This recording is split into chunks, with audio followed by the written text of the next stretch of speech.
Hi friends, welcome to Shri Kannada YouTube channel. Vasudeva Kutumba serial ನಾಳಿನ ಸಂಚಿಕೆಯಲ್ಲಿ ಏನಾಗ್ತಿದೆ ಅಂತ ನೋಡೋಣ ಬನ್ನಿ.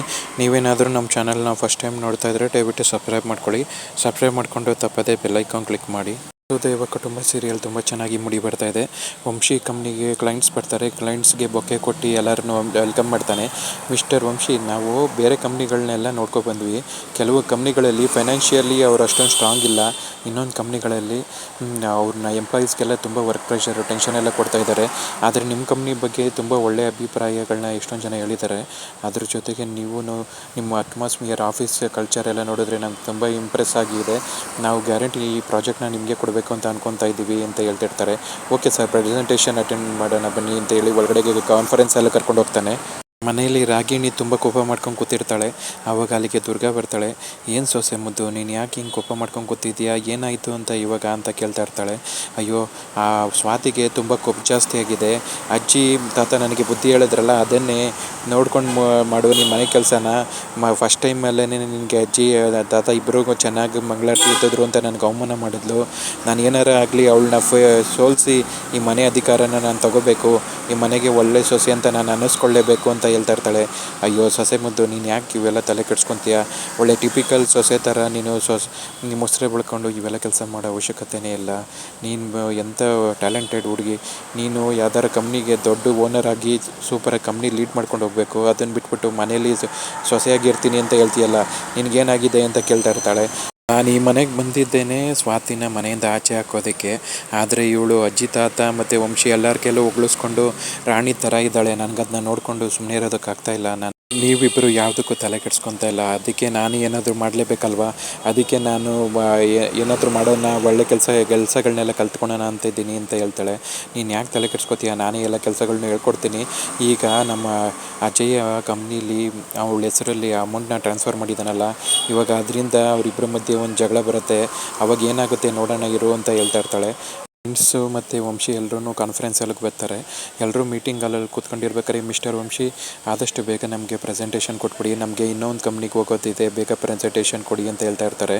ವಂಶಿ ಲ್ಯಾಪ್ಟಾಪ್ ಆನ್ ಮಾಡ್ತಾನೆ. ಲ್ಯಾಪ್ಟಾಪ್ ಆನ್ ಮಾಡಿದ್ರೆ ಅದರಲ್ಲಿ ಎಲ್ಲ ಫುಲ್ ರೀಸೆಟ್ ಆಗಿ ಫ್ರೆಶ್ ಆಗಿರುತ್ತೆ. ಅದರಲ್ಲಿ ಅವನು ಸೇವ್ ಮಾಡಿರೋ ಫೈಲೇ ಕಾಣಿಸ್ತಾ ಇರೋದಿಲ್ಲ. ಆವಾಗ ಮಿಸ್ಟರ್ ವಂಶಿ, ಏನಾಯಿತು, ಆದಷ್ಟು ಬೇಗ ನಮಗೆ ಪ್ರೆಸೆಂಟೇಷನ್ನ ಕೊಡಿ ಅಂತ ಹೇಳ್ತಾ ಇರ್ತಾರೆ ಕ್ಲೈಂಟು.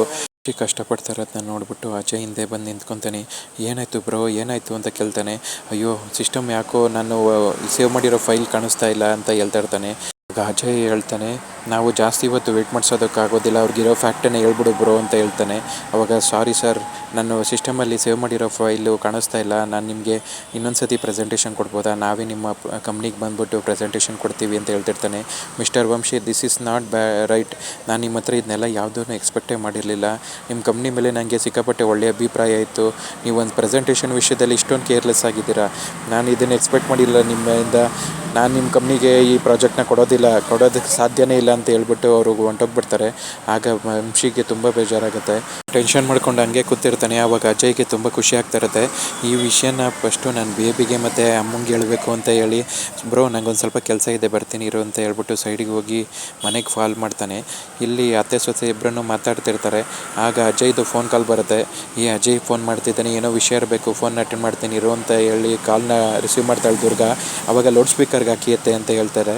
ಆವಾಗ ಲೌಡ್ ಸ್ಪೀಕರ್ಗೆ ಹಾಕ್ತಾನೆ. ಅಮ್ಮ, ತುಂಬ ಒಳ್ಳೆಯ ನ್ಯೂಸ್ ಇದೆ ಅಮ್ಮ ಅಂತ ಹೇಳ್ತಾನೆ. ಏನು ನ್ಯೂಸ್ ಹೇಳೋ ಅಜಯ ಅಂತ ಕೇಳ್ತಾ ಇರ್ತಾಳೆ. ಆವಾಗ, ಅಮ್ಮ, ಇಲ್ಲಿ ವಂಶಿ ತುಂಬ ತಲೆ ಕೆಡಿಸ್ಕೊಂಡು ಪ್ರಾಜೆಕ್ಟ್ಗೆ ಅಂತ ಪ್ರೆಸೆಂಟೇಷನ್ ರೆಡಿ ಮಾಡಿದ್ದ. ಆ ಪ್ರೆಸೆಂಟೇಷನ್ ಫೈಲ್ನ ಬಾಬಿ ಎಲ್ಲೋ ಡಿಲೀಟ್ ಮಾಡಿಬಿಟ್ಟಿದ್ದಾರೆ. ಇವಾಗ ಪ್ರೆಸೆಂಟೇಷನ್ ಕೊಡೋಕ್ಕಾಗ್ದೇ ಕ್ಲೈಂಟ್ಸು ನಿಮಗೆ ಪ್ರಾಜೆಕ್ಟ್ ಕೊಡೋದಿಲ್ಲ ಅಂತ ಬೈದ್ಬಿಟ್ಟು ಹೊಂಟೋದ್ರು. ವಂಶಿ ತುಂಬ ಎಕ್ಸ್ಪೆಕ್ಟೇಷನ್ ಇಟ್ಕೊಂಡಿದ್ದ ಪ್ರಾಜೆಕ್ಟ್ ಇದು. ಈ ಪ್ರಾಜೆಕ್ಟ್ ನಮಗೆ ಸಿಕ್ಕಲೇಬೇಕು ಅಂತ ತುಂಬ ಹಠ ಇಟ್ಕೊಂಡಿದ್ದ. ಆದರೆ ಇವಾಗ ಆ ಪ್ರಾಜೆಕ್ಟ್ ಸಿಕ್ಕಿಲ್ಲ ಅನ್ನೋ ಕೋಪ ತುಂಬ ಇದೆ. ಈಗ ಬಾಬಿ ಮೇಲೆ ಬಂದು ತುಂಬ ಕಿರ್ಚಾಡ್ತಾನೆ ಅಂತ ಹೇಳ್ತಾ ಇರ್ತಾನೆ. ಅದನ್ನ ಕೇಳಿ, ವಾವ್ ಸೂಪರ್, ಒಳ್ಳೆ ವಿಷಯನ ಹೇಳಿದೆ ಅಜಯ್ ಅಂತ ಹೇಳ್ಬಿಟ್ಟು, ಸರಿ ನಾನು ಆಮೇಲೆ ಫೋನ್ ಮಾಡ್ತೀನಿ ಅಂತ ಹೇಳ್ಬಿಟ್ಟು ಅವ್ನು ಫೋನ್ ಕಟ್ ಮಾಡ್ತಾನೆ. ಇಲ್ಲಿ ಅತ್ತೆ ಸೊಸೆ ತುಂಬ ಖುಷಿ ಪಡ್ತಾ ಇರ್ತಾರೆ. ಇದು ರೈಟ್ ಟೈಮು. ಈಗ ಸ್ವಾತಿಗೆ ಬ್ಯಾಡ್ ಟೈಮ್ ಸ್ಟಾರ್ಟ್ ಆಗಿದೆ. ಈಗ ವಾಪಸ್ ಮನೆಗೆ ಬಂದು ವಂಶಿ ಸರಿಯಾಗಿ ಗ್ರಾಚಾರ ಬಿಡಿಸ್ತಾನೆ ಸ್ವಾತಿಗೆ. ಸ್ವಾತಿನ ಮನೆಯಿಂದ ಆಚೆ ಹಾಕ್ಬಿಟ್ರೆ ಎಷ್ಟು ಚೆನ್ನಾಗಿರುತ್ತೆ ಅಲ್ವಾ ಅತ್ತೆ ಅಂತ ಇಬ್ಬರು ಮಾತಾಡ್ಕೊತಾ ಇರ್ತಾರೆ. ಅಲ್ಲಿಗೆ ಈ ಸಂಚಿಕೆ ಕಂಪ್ಲೀಟ್ ಆಗುತ್ತೆ ಫ್ರೆಂಡ್ಸ್. ನೀವೇನಾದರೂ ನಮ್ಮ ಚಾನಲ್ನ ಫಸ್ಟ್ ಟೈಮ್ ನೋಡ್ತಾ ಇದ್ದರೆ ದಯವಿಟ್ಟು ಸಬ್ಸ್ಕ್ರೈಬ್ ಮಾಡ್ಕೊಳ್ಳಿ. ಸಬ್ಸ್ಕ್ರೈಬ್ ಮಾಡಿಕೊಂಡು ತಪ್ಪದೇ ಬೆಲ್ಲೈಕಾನ್ ಕ್ಲಿಕ್ ಮಾಡಿ. ಮುಂದಿನ ಸಂಚಿಕೆಯೊಂದಿಗೆ ಮತ್ತೆ ಭೇಟಿಯಾಗೋಣ ಫ್ರೆಂಡ್ಸ್. Thank you.